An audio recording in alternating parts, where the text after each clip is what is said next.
আসসালামু আলাইকুম।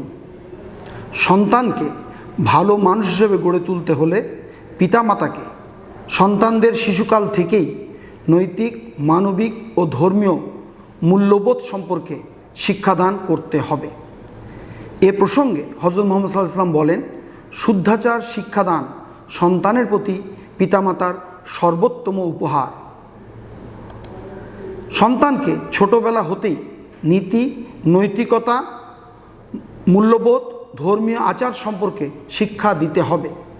ছোটবেলায় তাকে সকলকে সালাম দিতে, সকলের সাথে হাসি মুখে কথা বলতে, সকলকে সাহায্য করতে, পরিষ্কার পরিচ্ছন্নতা বজায় রাখতে, নিয়মকানুন মেনে চলতে, সকলের প্রতি সহমর্মী হতে এবং ধর্মীয় কর্মকাণ্ড পালন সম্পর্কে বলতে হবে, দেখিয়ে দিতে হবে, করে দেখাতে হবে এবং পালন করতে সহযোগিতা করতে হবে।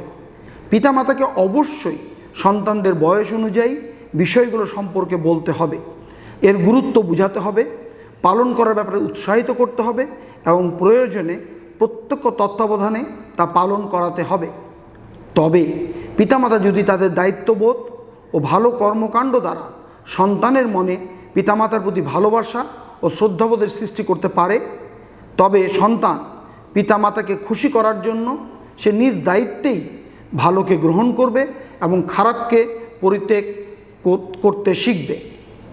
পিতামাতা সার্বক্ষণিক সাহচর্য, নিজেকে আদর্শ হিসেবে উপস্থাপন এবং দায়িত্বশীল ভালোবাসা দ্বারা সন্তানকে নৈতিক, মানবিক ও ধর্মীয় মূল্যবোধ সম্পন্ন ভালো মানুষ হিসেবে গড়ে তুলতে পারবে।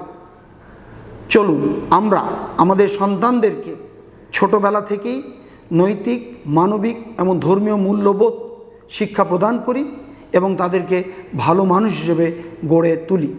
আসসালামু আলাইকুম।